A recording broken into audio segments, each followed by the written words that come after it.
The whispered rumors and leaked theories for next month just landed on my lap. What they are allegedly planning to do with Jason Morgan has me pacing the floor in absolute disbelief. We have been hearing all sorts of crazy leaks about who is going to take over Maxie Jones's old house now that she is packing up and moving on. But let me tell you, the massive theory floating around the back channels is something nobody saw coming. If you are sitting down, you better hold on tight, because word on the street is that our resident mob enforcer is finally trading his gun for a mortgage. Yes. Did you hear me? Jason Morgan is allegedly moving into Lulu Spencer's old place with Danny, and that is just the tip of this completely outrageous, yet strangely exciting, iceberg. Am I the only one losing my mind over this? Jason Morgan, the man who has practically lived out of a duffel bag, safe houses, and sterile penthouses for the last 30 years, is going to live in a normal house with a white picket fence? I am utterly speechless at this point. For decades, we fans have sat back and watched this complete mess of a man put his life on the line for Sonny Corinthos, sacrificing every ounce of his own personal happiness. We have watched him get shot, kidnapped, held captive by the WSB, and thrown into the harbor more times than I can count. And now, after returning to Port Charles completely traumatized and changed, he is finally making the decision to step away from the mob to protect Danny. Moving into a real home, a family home, is the ultimate proof that Jason is actually keeping his promise. It is a complete shift in his character arc, and honestly, if the writers actually pull this off without ruining the character arc, it might be the greatest redemption story we have ever seen. Let us talk about Danny Morgan for a second, because my heart just aches for that sweet boy. Do you realize the sheer amount of trauma this teenager has endured recently?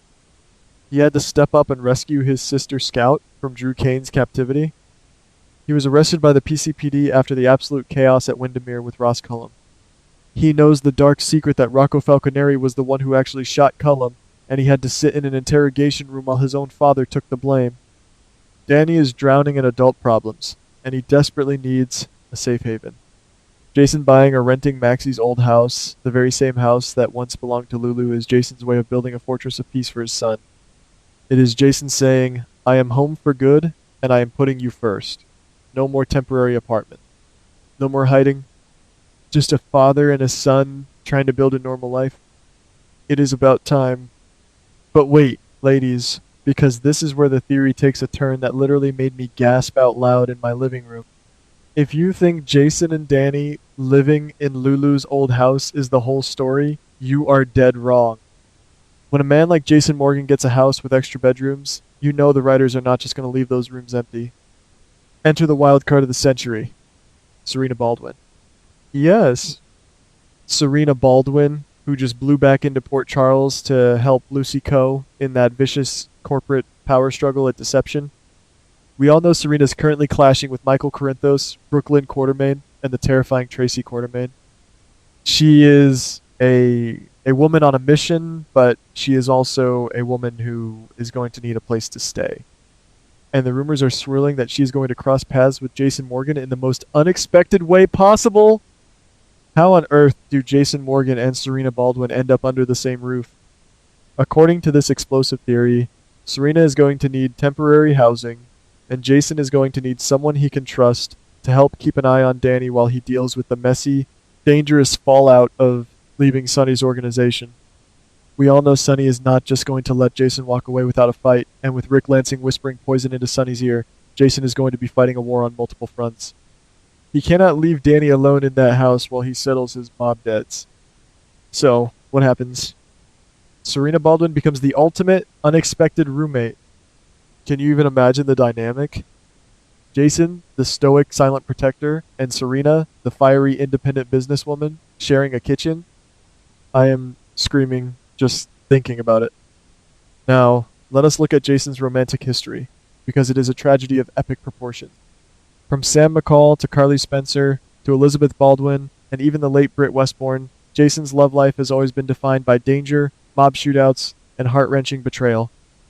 Every woman who has ever loved Jason has had to accept that they come second to Sonny Corinthos and the mob.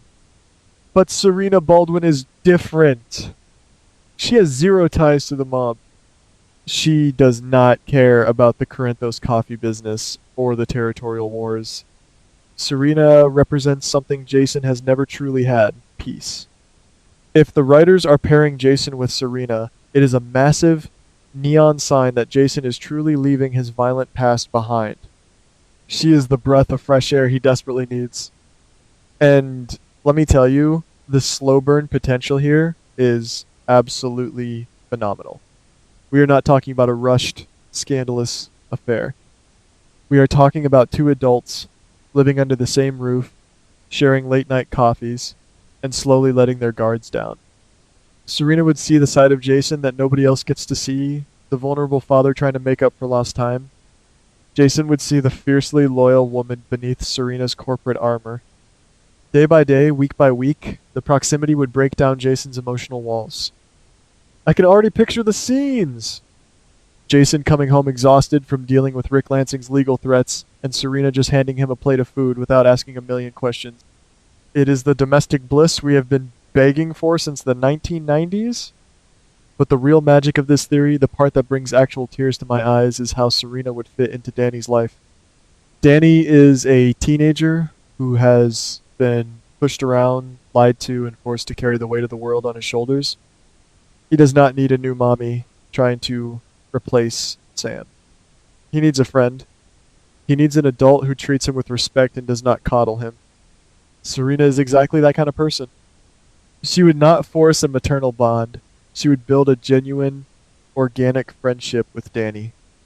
She would listen to his teenage angst, help him navigate his complicated feelings about his father's past, and slowly but surely become a permanent fixture in his heart. It would be outrageous writing to ignore this potential. Imagine the moment when Danny actually realizes that Serena makes his dad happy. Danny has spent his whole life watching his parents suffer through drama and tragedy. Seeing Jason actually smile, seeing Jason actually relax in his own living room because Serena's there, that would change everything for Danny.